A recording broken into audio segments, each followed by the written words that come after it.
വാസ്തവത്തിൽ ഭക്തി എന്നത് നിത്യമായതിനോടുള്ള പ്രേമമാണ്, ശരിയായ ലക്ഷ്യത്തിനുമുള്ള പ്രേമമാണ്. അതില്ലാതെ ഒരു മാർഗത്തിലും മുന്നോട്ട് പോകാൻ സാധിക്കില്ല. സയൻസിനെ കുറിച്ച് പുസ്തകം എഴുതിയാലും ചരിത്രത്തെക്കുറിച്ച് പുസ്തകം എഴുതിയാലും അതെല്ലാം ഉപയോഗിക്കുന്നത് അക്ഷരമാലയിലെ അക്ഷരമാണ്. അതുപോലെ എല്ലാ മാർഗങ്ങൾക്കും അടിസ്ഥാനമായുള്ളത് ഭക്തിയാണ്. ഭക്തി എന്നാൽ ഇടതടവില്ലാത്ത ഈശ്വര സ്മരണയാണ്. ഒരു ചെറിയ നീർച്ചാൽ പോലെ അത് ഹൃദയത്തിൽ ഉണരുന്നു. അത് ക്രമേണ വളർന്ന് ഗംഗാപ്രവാഹം പോലെ ഹൃദയം നിറഞ്ഞു കവിഞ്ഞു. അതിൻ്റെ ശക്തിയിൽ എല്ലാ വിഷയവാസനകളും കാമനകളും ദുർബലമായി തീരുന്നു. അങ്ങനെ നമ്മുടെ മനോമാലിന്യങ്ങൾ അകലുന്നു. ക്രമേണ ദേഹബോധത്തെ അതിക്രമിക്കുന്ന അലൗകികപ്രമായി അത് വളരുന്നു. ഗോപികൾക്ക് അവിടെ നിന്ന് ഒന്നായി ചേരാൻ വേണ്ടിയുള്ള ആ ഒരു പടച്ചിൽ എപ്പോഴും ഉണ്ടായിരുന്നു. കറക്കിട്ട മത്സ്യം പോലെ കൈ പൊള്ളിയാൽ എങ്ങനെ എത്രയും പെട്ടെന്ന് വെള്ളത്തിൽ കൊണ്ട് മുക്കാനുള്ള ആഗ്രഹം പോലെ ആ ഒരു ഭാവം ഗോപികൾക്കുണ്ടായി.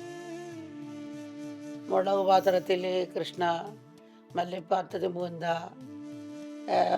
മഞ്ഞൾ പാത്രത്തിൽ മുരാരെ, അല്ലേ ഗോവിന്ദ, അങ്ങനെയൊക്കെ എഴുതി വെച്ചിരിക്കുക. അപ്പം ഈ കണ്ണാടി കൂടിയാണ് അവരെല്ലാം അത് കാണുന്നത്. ഈശ്വരൻ്റെ കുടി കാണുന്നു, എല്ലാം കാണുന്നത്. അപ്പം ആ ഒരു ഭാവത്തിലേക്ക് ഗോപികളുടെ ഭാവം നോക്കിയിട്ട് അങ്ങനെ ഉണർന്നു വന്ന് പിന്നെ രാധാഭാവത്തിലേക്ക് പോകാം. അങ്ങനെയാണ് ഗോപികൾക്ക് സംഭവിച്ചത്. ഒരു നിമിഷം പോലും ഭഗവാനെ പിരിഞ്ഞിരിക്കുന്നത് ദുസ്സഹമായി അവർക്ക് അനുഭവപ്പെടുന്നു. ക്രമേണ ഏതിലും അവർ ഭഗവാനെ കാണാനും സ്മരിക്കാനും തുടങ്ങി. എങ്കിലും തുടക്കത്തിൽ ഗോപികൾക്ക് പരസ്പര അസൂയ മത്സരം ഉണ്ടായിരുന്നു. അവരുടെ ആ ദോഷം കൂടി തീർത്ത് അവരെ പൂർണ്ണരാക്കാൻ ഭഗവാൻ ആഗ്രഹിച്ചു. ഇത് പറയുമ്പോൾ ഒരു സംഭവം ഓർക്കുകയാണ്. ഒരിക്കൽ യമുനാനടത്തിൽ ഭഗവാനോട് തിരിക്കുമ്പോൾ ഗോപികൾ കൃഷ്ണനോട് ചോദിച്ച്, ഞങ്ങളെല്ലാവരും അവിടുത്തെ ഭക്തരാണ്, എന്നാൽ ചിലർ സദാ അവിടുത്തെ നിഴൽ പോലെ കൂടെയുണ്ട്. ചിലർക്ക് കണ്ണൻ തങ്ങളെ ശ്രദ്ധിക്കണമെന്നാണ് ആഗ്രഹം, മറ്റു ചിലർക്ക് അങ്ങയെ കണ്ടുകൊണ്ടിരുന്നാൽ മാത്രം മതി. താനായിരിക്കണം കണ്ണൻ ഏറ്റവും പ്രിയപ്പെട്ട എന്നാണ് ഓരോ ഗോപികളുടെ ആഗ്രഹം.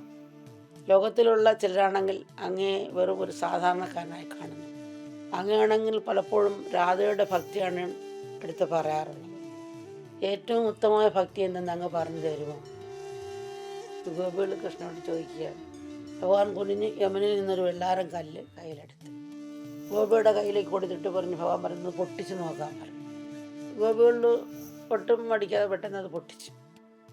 ആ കല്ല് പൊട്ടിച്ചപ്പോൾ കല്ലിൻ്റെ ഉള്ളിൽ അകം നനഞ്ഞിരിക്കുന്നുണ്ടോ എന്ന് ഭഗവാൻ ചോദിച്ചു. ഗോപികൾ തിരിച്ചു ചോദിച്ചു, എന്താണ് ഭഗവാൻ പറയുന്നത്? കല്ലിനകത്തെങ്ങനെ വെള്ളം കയറാനാണ്?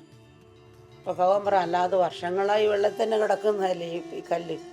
ഇതുപോലെ എത്ര വർഷം കഴിഞ്ഞാലും ചിലരുടെ ഉള്ളിൽ ഭക്തിയുടെ നനവ് അല്പം പോലും ഒട്ടും ഉണ്ടാകില്ല. കല്ലെടുക്കാൻ കുനിഞ്ഞപ്പോൾ തൻ്റെ പീതാംബരം വെള്ളം തട്ടി നനഞ്ഞു. അത് കാണിച്ചുകൊണ്ട് ഭഗവാൻ ഗോപിയോട് പറയുകയാണ്, വസ്ത്രങ്ങൾ കാറ്റത്ത് പിടിച്ചിരിക്കുകയാണ് ഭഗവാൻ. എന്നിട്ട് ചിരിച്ചുകൊണ്ട് പറയുന്നത്, നിങ്ങൾ നോക്കിയേ, ഈ കാറ്റടിച്ച് ഇപ്പോൾ വസ്ത്രം ഉണങ്ങിയല്ലോ. ഇതുപോലെ പ്രതികൂല സാഹചര്യത്തിൽ ചിലരുടെ ഭക്തിയും ആവിയായി പോകും. ഇത് പറഞ്ഞുകൊണ്ടിരിക്കുമ്പോൾ തന്നെ കയ്യിൽ നിന്നൊരു കൽക്കണ്ണം ഭഗവാൻ വെള്ളത്തിലേക്ക് ഇട്ട്. അല്പം കഴിഞ്ഞപ്പോൾ ഗോപിയോട് ഭഗവാൻ പറഞ്ഞു, എൻ്റെ കയ്യിൽ നിന്ന് കൽക്കണ്ണം വെള്ളത്തിൽ വീണുപോയി, ആർക്കിത് എടുത്ത് തരാൻ കഴിയും എന്ന് ഗോപിയോട് ഭഗവാൻ പറയുകയാണ്. ഗോപികൾ പരസ്പരം മത്സരിച്ച് എല്ലാം കൂടെ വെള്ളത്തിനടിയിൽ തപ്പി നോക്കാൻ തുടങ്ങി. ചില ഗോപികൾ കയ്യിൽ നിന്ന് കൽക്കണ്ണം തന്നെ ഭഗവാനെ കാണിക്കാൻ നോക്കി. ഭഗവാൻ പറഞ്ഞില്ല, എൻ്റെ കയ്യിൽ നിന്ന് വീണ കൽക്കണ്ണം തന്നെ എനിക്കെതിരെ എടുത്തു തരണമെന്ന് പറഞ്ഞു. ഭഗവാൻ അങ്ങനെ വാശി പിടിച്ചുകൊണ്ട് നിൽക്കുക. ഗോപികൾ തപ്പി നോക്കിയിട്ടും ഒന്നും കിട്ടാതെ ഗോപികൾ നിരാശരായി ഭഗവാനിലേക്ക് നോക്കി. ഇനിയിപ്പോൾ ആ കൽക്കണ്ണം അലിഞ്ഞു പോയാൽ കാണും കണ്ണ എന്ന് ഭഗവാനോട് ഗോപികൾ പറയാം. ഭഗവാൻ ചിരിച്ചുകൊണ്ട് ഗോപികളിൽ നോക്കിയിട്ട് പറഞ്ഞു, ഇതുപോലാണ് രാധയുടെ ഭക്തി, അവൾ എന്നിൽ അലിഞ്ഞ് ഇല്ലാതായി. ഇവിടെ രാധയും കൃഷ്ണനും രണ്ടല്ലാതായിരിക്കുന്നു. ചിരിയോട് ഭഗവാൻ സംസാരിക്കാൻ തുടങ്ങി. നിങ്ങൾ വിഷമിക്കേണ്ട, കാത്തിരിക്കൂ. ഗോപിയോട് ഭഗവാൻ പറയുകയാണ്, നിങ്ങൾക്കും താമസിക്കാതെ ആ ഭക്തി ഉണ്ടായി വരും അതേപോലെ.